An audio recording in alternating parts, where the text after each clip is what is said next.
حضرت آدم علیہ السلام کی وفات یعنی موت کا واقعہ۔ پیارے دوستو، حضرت آدم علیہ السلام سے پہلے دنیا میں کیا تھا؟ یہ وہ سوال ہے جو ہم سب کے ذہن میں آتا ہے کہ کائنات میں انسانوں کے بسنے سے پہلے آخر کیا تھا۔ ایک صحابی نے حضور صلی اللہ علیہ وآلہ وسلم سے سوال کیا کہ اے اللہ کے رسول صلی اللہ علیہ وآلہ وسلم، زمین اور آسمان کو پیدا کرنے سے پہلے ہمارا پروردگار کہاں تھا؟ آپ صلی اللہ علیہ وآلہ وسلم نے فرمایا کہ تب اللہ کے سوا اور کچھ نہیں تھا، پھر اس نے پانی پر اپنا عرش بنایا جیسے یہ اس کائنات کی شروعات تھی۔ پھر اللہ نے قلم کو پیدا کیا اور اس کو حکم دیا کہ لکھ، اور قلم نے اللہ تعالیٰ کے حکم اور اس کے علم سے قیامت تک ہونے والے سب کچھ لوح محفوظ میں لکھ دیا۔ اس کے بعد آسمان اور زمین کی 6 دن میں تخلیق کی گئی یعنی بنائی گئی۔ یمن سے آئے ہوئے ایک راجدوت نے حضور صلی اللہ علیہ وآلہ وسلم سے کہا کہ ہم آپ سے دین کی سمجھ اور قلم کی شروعات جاننے کے لیے آئے ہیں۔ تو آپ صلی اللہ علیہ وآلہ وسلم نے فرمایا، جس کا مطلب یہ ہے کہ سب سے پہلے صرف اللہ تھا، اس کا عرش پانی پر تھا، پھر اس نے قلم پیدا کیا اور اس قلم نے لوح محفوظ پر قیامت تک ہونے والے تمام واقعات لکھ دیے۔ پھر آسمان اور زمین کو پیدا کیا گیا۔ اس کی جو ترتیب یعنی طریقہ ہمیں روایات سے پتہ چلتی ہے وہ کچھ یوں ہے کہ اللہ تعالیٰ نے ہفتے کے دن مٹی یعنی زمین کو پیدا کیا۔ جب اللہ نے زمین بنائی تو وہ کانپنے لگی۔ پھر اللہ نے اتوار کو اس میں پہاڑ بنایا زمین کو سہارا دینے کے لیے، ایسے جیسے اس میں کیل ٹھوک دیے، اس سے زمین ٹھہر گئی۔ پیر کے دن اس میں درخت اگائے یعنی پیڑ پودے اگائے۔ منگل کے دن تکلیف، مصیبتیں، جراثیم یعنی کیٹانو اور بیماریاں بنائی۔ بدھ کے دن نور کو پیدا فرمایا۔ جمعرات کو زمین میں چوپائے یعنی 4 پیروں والے جانور بنائے اور انہیں زمین پر پھیلا دیا۔ اور پھر جمعے کے دن کی آخری گھڑیوں میں یعنی عصر کے بعد آدم علیہ السلام کو پیدا فرمایا۔ جیسے اللہ تبارک و تعالی نے انسان کی پیدائش سے پہلے اس کی سکھ سویدھاؤں کے لیے زمین اور اس پر ضروریات کی تمام چیزیں پیدا فرما دی تھی، یعنی مخلوق کی شروعات میں آخری نمبر پر انسان کو پیدا کیا گیا، اور نسل انسانی میں سب سے پہلی تخلیق حضرت آدم علیہ السلام کی تھی۔ وہ تمام انسانوں کے باپ ہیں۔ انسانوں کی پیدائش سے پہلے فرشتوں اور جنوں کی تخلیق بھی ہو چکی تھی۔ فرشتے اللہ تعالیٰ کی وہ مخلوق ہیں جن کا اصل ٹھکانہ آسمان ہے، اور وہ زمین والوں کے لیے استغفار کرتے ہیں۔ فرشتوں کو نور سے پیدا کیا گیا، جبکہ جنوں کی پیدائش آگ سے کی گئی، اور انسانوں کی تخلیق مٹی سے ہوئی۔ ابلیس جو کہ شیطان تھا وہ بھی فرشتوں میں سے نہیں بلکہ جنوں میں سے تھا، اور اس کی تخلیق بھی آگ سے کی گئی۔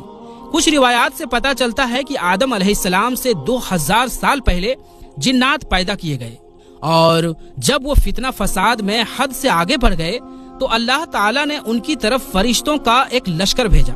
ان میں خوب لڑائیاں جھگڑے ہوئے، اور اس میں فرشتوں نے جنوں کو تہس نہس کر دیا، اور وہ سمندروں کے جزیروں میں پناہ لینے پر مجبور ہو گئے، اور آج تک ان کے رہنے کی جگہ یہی جزیرے ہیں۔ ابلیس یعنی شیطان جو کہ جنات کے سردار ہے، اس کا ایک تخت ہے، اور وہ تخت پانی پر ہے۔ ابلیس کا اصل نام عزازل تھا، اور اس کی نافرمانی کے بعد اسے ابلیس کا نام دیا گیا۔ ابلیس کا وہ تخت حقیقت میں کس جگہ پر ہے یہ ہم نہیں جانتے۔ خیر، جب اللہ تعالیٰ نے زمین کو انسانوں کے ذریعے سے آباد کرنا چاہا تو انسان کی تخلیق فرمائی، کیونکہ جنوں میں انسانوں جتنی عقل اور سمجھ نہیں تھی۔ کہا جاتا ہے کہ جنوں میں سب سے زیادہ علم رکھنے والا جن انسانوں میں سے 10 سال کے بچے کے برابر عقل رکھتا ہے۔ اللہ نے انسان کی تخلیق کر کے اس میں روح پھونکی۔ پھر اللہ نے فرشتوں سے فرمایا کہ میں زمین پر اپنا نائب بنانے والا ہوں۔ فرشتوں نے اللہ سے پوچھا کہ ایسی مخلوق کو کیوں پیدا کرتا ہے جو زمین پر فساد کرے اور خون بہائے، اور ہم ہر وقت تیری تعریف اور پاکیزگی بیان کرتے ہیں۔ جس پر اللہ تعالیٰ نے فرمایا کہ جو کچھ میں جانتا ہوں وہ تم نہیں جانتے۔ فرشتوں کے اس سوال کے 2 مقصد تھے۔ پہلا یہ کہ کیا یہ بھی جنوں کی طرح زمین پر فساد کریں گے، اور دوسرا یہ کہ ہم سے تیری عبادت میں کوئی کوتاہی ہوئی ہے۔ بہرحال جب اللہ تعالیٰ حضرت آدم علیہ السلام کو پیدا کیا تو زمین سے مٹی لانے کا حکم دیا۔ پھر اللہ کے پاس اس کے حکم کے مطابق مٹی لائی گئی۔ وہ مٹی اللہ تعالیٰ نے پوری زمین سے اٹھوائی تھی۔ یہی وجہ ہے کہ حضرت آدم علیہ السلام کی اولاد زمین کے رنگ کے مطابق ہی ظاہر ہوئی، کچھ لال، کچھ سفید، کچھ کالے، کچھ اس کے بیچ۔ اس مٹی کو پانی سے بھگویا گیا تو یہ 3 بن گئی، قرآن مجید میں کچھ جگہوں پر انسان کی تخلیق کے لیے تراب کا لفظ آیا ہے، یعنی کہ سوکھی مٹی، اور کچھ بار تین کا لفظ آیا ہے جو کہ بھیگی ہوئی یا تر مٹی کو کہتے ہیں۔ جب پانی کو مٹی سے بھگویا گیا تو وہ لیس دار ہونا شروع ہو گئی۔ پھر اللہ تعالیٰ نے خود اپنے دست مبارک سے اس مٹی سے انسان کا ڈھانچہ تیار فرمایا۔ اللہ تعالیٰ نے انسان کی تخلیق فرشتوں کے سپرد نہیں کی، بلکہ انسان کو خود ایک مورتی کی صورت میں ڈھالا۔ اس کے بعد ایک خاص وقت تک اس کو چھوڑے رکھا، یہاں تک کہ وہ گیلی مٹی سوکھ گئی اور اس کا رنگ کالا ہو گیا اور اس میں سے بدبو آنے لگی۔ پھر وہ سوکھ کر کے کھنکھناتی مٹی بن گئی اور آخر میں آگ پر پکی ہوئی مٹی کی صورت اختیار کر لی، یعنی آگ میں پکی ہوئی مٹی جیسی بن گئی، جسے قرآن پاک میں فخار کہا گیا ہے۔ اس مٹی کے لیے اور بھی کچھ الفاظ قرآن مجید میں ملتے ہیں، جیسے ہمایون یعنی کالی مٹی، مسنون یعنی بدبودار مٹی، سلسال یعنی کھنکھنا کر بولنے والی مٹی۔ تخلیق آدم اللہ کا ایک کرشمہ ہے۔ انسانوں کو ایک بہترین شکل عطا کی گئی۔ اس وقت انسان کا قد بہت لمبا تھا اور ان کے بعد آنے والے لوگوں کے قد گھٹتے چلے گئے۔ انسانوں میں سب سے لمبا قد حضرت آدم علیہ السلام کا تھا۔ ایک روایات میں حضرت آدم علیہ السلام کا قد 60 ہاتھ بیان کیا گیا ہے۔ بہرحال جب اللہ تعالیٰ نے انسان کا ڈھانچہ بنا کر اسے سوکھنے کے لیے ایک خاص وقت تک چھوڑے رکھا تو ابلیس یعنی شیطان اس کے ارد گرد چکر کاٹنے لگا۔ وہ اس ڈھانچے کو بجا کر دیکھتے تو اس میں سے ایسی آوازیں آتی جیسے خالی مٹی کے مٹکے سے آتی ہے، اور اس نے دیکھا کہ یہ ڈھانچہ پیٹ والا ہے تو وہ سمجھ گیا کہ یہ مخلوق اپنے آپ پر قابو نہیں رکھ پائے گی۔ حضرت آدم علیہ السلام میں روح ڈالنے سے پہلے فرشتوں کا گزر اس ڈھانچے کے پاس سے ہوا تو وہ گھبرا گئے، اور ابلیس بھی ڈھانچے کے آس پاس سے گزرتا تو ٹھوکر مار کر کہتا کہ تجھے کسی خاص مقصد کے لیے پیدا کیا گیا ہے۔ یہ کہہ کر وہ اس کے منہ کے راستے اس میں داخل ہو جاتا اور کمر کے راستے باہر آ جاتا، اور پھر اس نے فرشتوں سے کہا کہ اس سے گھبرانے کی کوئی ضرورت نہیں ہے۔ اگر مجھے اس پر حاوی کیا گیا تو میں اسے خطرے میں ڈال دوں گا، اور اگر اسے مجھ پر حاوی کیا گیا تو میں یقیناً اس کی نافرمانی کروں گا۔ یعنی ابھی حضرت آدم علیہ السلام میں اللہ تعالیٰ نے روح پھونکی بھی نہیں تھی، تب سے ابلیس کی انسان سے عداوت اور دشمنی صاف طور پر دکھ رہا تھا۔ پھر اللہ تعالیٰ نے حضرت آدم علیہ السلام میں اپنی روح پھونکی۔ جیسے ہی روح اس بنائے ہوئے ڈھانچے میں سر کی طرف سے ڈالی گئی تو حضرت آدم علیہ السلام کو چھینک آ گئی۔ حضرت آدم علیہ السلام سے کہا کہ الحمدللہ کہیے۔ انہوں نے کہہ دیا۔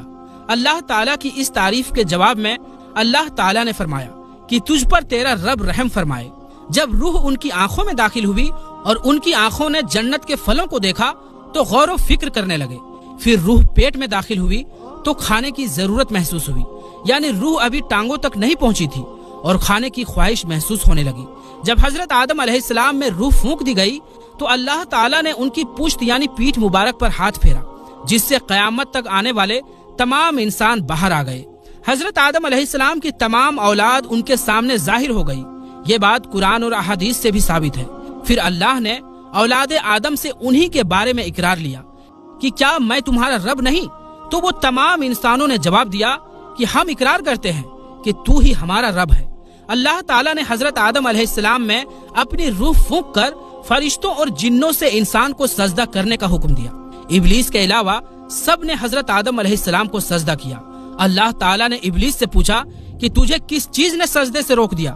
تو اس نے جواب دیا کہ تو نے مجھے آگ سے پیدا کیا ہے اور اسے مٹی سے، جبکہ میں اس سے بہتر ہوں۔ اللہ تعالیٰ نے اس کی گھمنڈ پر اسے سزا دیتے ہوئے فرمایا، اس جنت سے اتر جا، تجھے کوئی حق نہیں کہ تو جنت میں رہ کر تکبر کرے۔ ابلیس نے جواب میں کہا، مجھے قیامت تک مہلت دیجیے، یعنی کہ اتنی لمبی عمر دے دیجیے کہ قیامت تک مجھے موت نہ آئے، جبکہ تمام انسانوں کو دوبارہ زندہ کیا جائے گا۔ اللہ تعالیٰ نے فرمایا کہ تجھے ایک فکس ٹائم تک مہلت دے دی گئی۔ پھر ابلیس نے کہا کہ میں قسم کھاتا ہوں کہ میں انسانوں کی گمراہی کے لیے تیرے سیدھے راستے پر بیٹھ جاؤں گا، پھر میں ان کے آگے سے، پیچھے سے، دائیں سے، بائیں سے ان کے پاس آؤں گا، اور تو انہیں شکر گزار ہرگز نہیں پائے گا سوائے ان کے جو تیرے سچے بندے ہوں گے، اور وہ میرے بہکاوے میں نہیں آئیں گے۔ اللہ تعالیٰ نے اسے ذلیل و خوار کر کے وہاں سے نکال دیا اور فرمایا کہ ان میں سے جو شخص بھی تیرا حکم مانے گا میں ایسے تمام لوگوں سے جہنم کو بھر دوں گا، اور میرے بندوں پر تیرا کوئی اختیار نہیں ہوگا، یعنی کوئی ادھیکار نہیں ہوگا۔ اس طرح یہ صاف ہوا کہ سب سے پہلا گناہ تکبر تھا۔ اس لیے علماء اکرام کے مطابق تمام گناہوں کی جڑ تکبر یعنی گھمنڈ ہے۔ اللہ نے حضرت آدم علیہ السلام کو جاہل نہیں بلکہ علم والا پیدا کیا تھا۔ جب اللہ نے حضرت آدم علیہ السلام میں پوری روح ڈال دی تو وہ اپنے پیروں پر کھڑے ہو گئے، تو اللہ نے انہیں حکم دیا کہ جاؤ فرشتوں کی جماعت کو السلام علیکم کہو۔ حضرت آدم علیہ السلام کے سلام کے جواب میں انہوں نے وعلیکم السلام ورحمۃ اللہ کہا۔ اللہ تعالیٰ نے فرمایا کہ یہ تیرا اور تیری اولاد کا آپس میں ایک دوسرے کو تحفہ اور ہدیہ ہے۔ اللہ تعالیٰ نے حضرت آدم علیہ السلام کو شروع ہی میں سبھی نام سکھا دیے۔ وہ اللہ تعالیٰ کے حکم سے آسمان اور زمین کی ہر چیز کا نام اور ان کا استعمال جانتے تھے۔ اللہ تعالیٰ نے ان تمام چیزوں کا نام جب فرشتوں سے پوچھا تو وہ ان چیزوں کا نام نہیں جانتے تھے۔ پھر حضرت آدم علیہ السلام نے ان تمام چیزوں کے نام بتائے۔ تب اللہ تعالیٰ نے فرشتوں سے فرمایا کہ کیا میں نے تمہیں نہیں کہا تھا کہ میں وہ جانتا ہوں جو تم نہیں جانتے؟ پھر ایک روز جب حضرت آدم علیہ السلام سو رہے تھے تو اللہ تعالیٰ نے ان کی بائیں پسلی سے حضرت اماں حوا سلام اللہ علیہا کو پیدا فرمایا اور انہیں حضرت آدم علیہ السلام کا ہمسفر بنایا۔ جب حضرت آدم علیہ السلام بیدار ہوئے یعنی نیند سے جاگے تو انہوں نے حضرت حوا علیہ السلام کو پاس بیٹھے دیکھا۔ انہوں نے پوچھا تم کون ہو؟ انہوں نے جواب دیا کہ میں عورت ہوں۔ حضرت حوا علیہ السلام قیامت تک آنے والی تمام عورتوں میں سب سے زیادہ خوبصورت تھی۔ حضرت آدم اور حضرت حوا علیہ السلام دونوں جنت میں رہتے تھے۔ انہیں نور کا لباس پہنایا گیا۔ جب ابلیس نے انہیں گمراہ کرنا شروع کر دیا اور اللہ تعالیٰ نے جس درخت کے پاس جانے سے انہیں منع کیا تھا، شیطان نے انہیں وہی کھانے پر مجبور کر دیا اور اس پر جھوٹی قسمیں بھی کھائی۔ انہوں نے اس درخت کے پھل کو کھا لیا اور اللہ تعالیٰ کے نافرمانی کے ذمہ دار بھی ہوئے۔ اللہ تعالیٰ نے ان سے نور کا وہ لباس لے لیے اور وہ برہنہ ہو گئے۔ وہ اس درخت کے پتوں سے اپنے آپ کو ڈھانپنے لگے، لیکن اس گناہ کے بعد غرور اور تکبر کی جگہ وہ اللہ تعالیٰ سے معافی مانگنے لگے اور ان کی مغفرت کے طلبگار ہوئے۔ اس سے یہ بتایا گیا کہ خطا انسان کی فطرت کا حصہ ہے، کیونکہ وہ فرشتوں کی طرح معصوم نہیں ہے۔ پھر اللہ تعالیٰ نے انہیں جنت سے نکل جانے کا حکم دیا اور فرمایا کہ تمام زمین پر رہو اور تم ایک دوسرے کے دشمن ہوگے۔ پھر وہ دونوں زمین پر اترے اور انہی کے ساتھ ابلیس بھی زمین پر اترا۔ حضرت آدم علیہ السلام اور حضرت حوا علیہ السلام نے اپنے رب سے معافی کے کلمات سیکھے۔ ایک روایات کے مطابق حضرت آدم علیہ السلام کو ہند میں جبکہ حضرت حوا علیہ السلام کو جدہ میں اتارا گیا۔ پھر وہ ایک دوسرے کو ڈھونڈنے لگے اور آخرکار میدان عرفات میں ان کی ملاقات ہوئی۔ حضرت حوا علیہ السلام نے 20 ولادتوں میں 40 بچوں کو جنم دیا۔ ہر ولادت میں ایک لڑکا اور ایک لڑکی پیدا ہوتی تھی۔ سب سے پہلا جوڑا قابل اور ان کی بہن کمین کا تھا۔ اس طرح زمین پر نسل انسانی کی بڑھوتری شروع ہو گئی۔ حضرت عبداللہ بن عباس رضی اللہ تعالی عنہ نے ارشاد فرمایا، بے شک اللہ پاک نے حضرت آدم کو جمعے کے دن عصر کے بعد پیدا فرمایا اور آپ کو ظاہری زمین کی ایک مٹھی مٹی سے پیدا فرمایا، اسی لیے آپ کو آدم کہتے ہیں اور آپ کی اولاد کو آدمی یعنی آدم والا کہتے ہیں۔ حضرت آدم علیہ السلام کا مبارک خمیر جس مٹی سے تیار ہوا، اس سے بچ جانے والی مٹی شریف سے کھجور کا درخت یعنی پیڑ بنایا گیا۔ جیسے کہ حضرت مولا علی رضی اللہ تعالی عنہ بیان کرتے ہیں کہ حضور صلی اللہ علیہ وآلہ وسلم نے ارشاد فرمایا، کھجور کا احترام کرو کیونکہ یہ تمہارے والد حضرت آدم علیہ السلام کی بچی ہوئی مٹی سے پیدا کی گئی۔ اللہ پاک نے حضرت آدم علیہ السلام کو بغیر ماں باپ کے مٹی سے پیدا فرمایا۔ اللہ پاک نے حضرت آدم علیہ السلام سے حضرت بی بی حوا کو پیدا فرمایا۔ حضرت آدم علیہ السلام نے ان کی طرف دست محبت بڑھانے کا ارادہ کیا تو فرشتوں نے عرض کی، اے آدم ٹھہر جائیں، پہلے ان کا مہر ادا کریں۔ آپ علیہ السلام نے فرمایا، ان کا مہر کیا ہے؟ فرشتوں نے عرض کیا کہ ان کا مہر یہ ہے کہ آپ ہمارے سردار محمد مصطفیٰ صلی اللہ علیہ وآلہ وسلم پر 3 یا 10 مرتبہ درود پاک پڑھیں۔ چنانچہ آپ علیہ السلام نے درود پاک پڑھا اور فرشتوں کی گواہی سے آپ کا حضرت بی بی حوا علیہ السلام سے نکاح ہو گیا۔ اس سے معلوم ہوا کہ نبی پاک صلی اللہ علیہ وآلہ وسلم پر موجود چیز کے لیے وسیلہ ہے، یہاں تک کہ اپنے والد حضرت آدم علیہ السلام کا بھی وسیلہ ہے۔ حضرت آدم علیہ السلام نے 960 برس کی زندگی پائی، جبکہ آدم علیہ السلام کی زندگی 1000 سال کی تھی، کیونکہ جب حضرت آدم علیہ السلام جنت میں تھے تو اللہ تعالیٰ نے حضرت آدم علیہ السلام کو ان کی تمام اولاد جن جن کو نبوت ملنی تھی، ان کی شخصیت، ان کی عمر حضرت آدم علیہ السلام کے سامنے کلیئر کر دی گئی۔ آپ نے جب حضرت داؤد علیہ السلام کی عمر کو 60 سال تک دیکھا تو اللہ سے کہنے لگے، اے اللہ پاک میری عمر کے 40 سال میرے پوتے داؤد کو دے دو، تو یوں آپ کی دعا قبول ہو گئی۔ اللہ نے حضرت آدم علیہ